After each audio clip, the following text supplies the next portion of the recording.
Bah, Pokemon are so uncreative nowadays. Game Freak is clearly running out of ideas.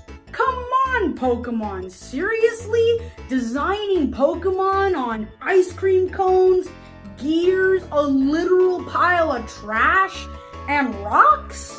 Remember back when they had good designs like a dozen eggs, magnets, a pile of sewage, and rocks? Hey everyone, Silly Drifloon here. This goes without saying, I can't stand Genwunners. I've mentioned the nostalgia goggles in the past, so this argument could really apply to anything. It's plain and simple. We shouldn't let nostalgia make us blind. We should accept new ideas, or at least be open-minded about them. Otherwise, there'll never be any new ideas. So what makes Genwunners in particular more annoying than someone with their nostalgia goggles on too tight? Well, Genwunners prefer the first generation of Pokemon, which doesn't sound like a bad thing at first, but when you look closer, you realize that they only like it because they grew up with it, and no other real reason.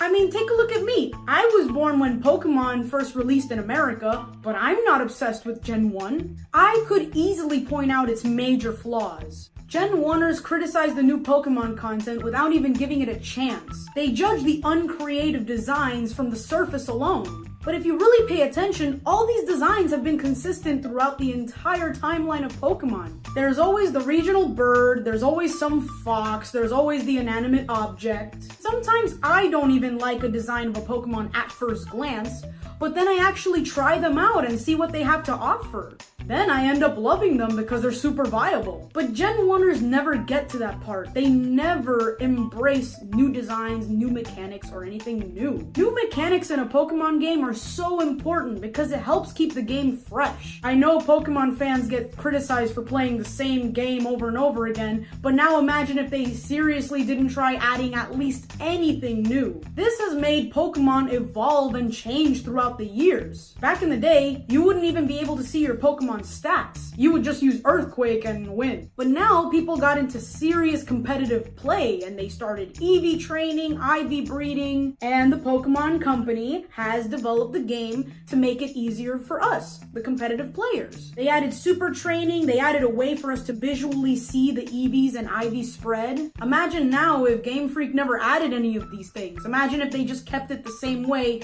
how the game was from the first generation.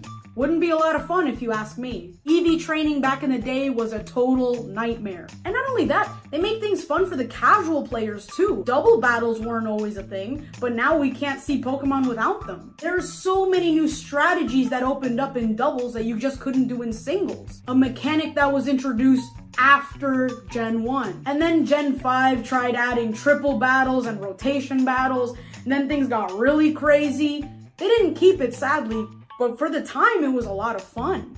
It's a lot of fun because it makes the battle more unique, more intense. We should be encouraging the Pokemon Company to constantly add new things and features to their game.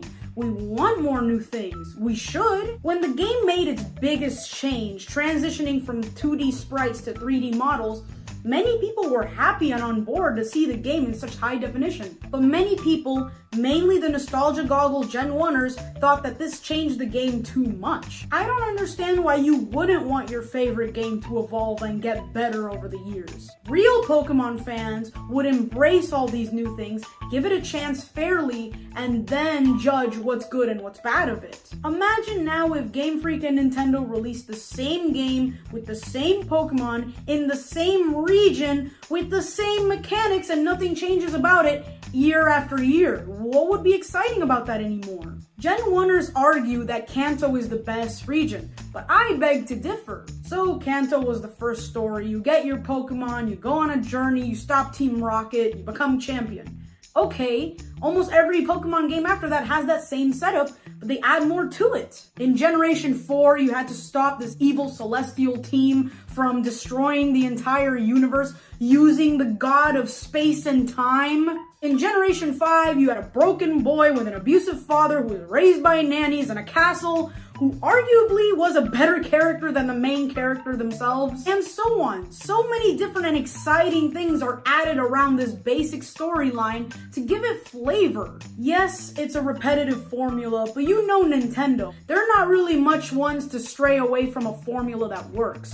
Just look at Mario. Even still, it's really frustrating to see all these great and creative ideas come about and Genwunners constantly dismiss them like they're worth nothing. More times than not, Genwunners never even played these games. They never even gave them a chance. And I'm not saying Genwunners are the only people to blame, because they're not. The Pokemon Company loves putting the spotlight on the first generation as well. In every single piece of merchandise, you always see Pikachu, you always see Charizard, you always see Snorlax, you always see Eevee, you always see the first 3 starters. It's really rare to see Pokemon merchandise outside of the first generation, unless if you're going to Nintendo World, the Pokemon Center in Japan, or any other Pokemon-based store. They really prioritize Canto in a lot of their games. In Heart Gold and Soul Silver, yes, you played through Johto, but there was also a train to take you back to Canto. And that was cool, that was fine. It's just years later, the newest game that came out, Pokemon Let's Go Pikachu and Eevee, we went back to Canto. Not to mention, 6 years before Heart Gold and Soul Silver, we had a remake of the Canto games. So I'm already seeing a lot of repetition going around here, revolving Canto. Not even the other games themselves are safe from this. Alola was filled with Canto references. Either the characters wanting to go to Canto, the main character, the player being from Canto. They're really shoving Canto down your throat. It's interesting because people were mentioning this. Detective Pikachu has just released, and a lot of Pokemon were referenced in the movie, but they weren't all from Canto. There were plenty of obscure Pokemon people don't really talk about getting the spotlight, and that was pretty cool to see. I think if the Pokemon Company themselves try to do that, try to show off more of what it has to offer and be proud of it, not hiding it or holding back and being like, hey, we know you like Canto, so here you go. I think people would be more open-minded to accepting the new Pokemon and the new ideas. All Pokemon deserve love and attention, not just those from the first generation. And I think this change would benefit both the fans and the company. It may not seem like it at first, but some of the more modern day Pokemon are really cool once you get a chance to know them. Well, that's all I have to say. Thank you again so much for watching my video. If you liked it, please give it a like, and please share this video with anyone who has their nostalgia goggles on way too tight.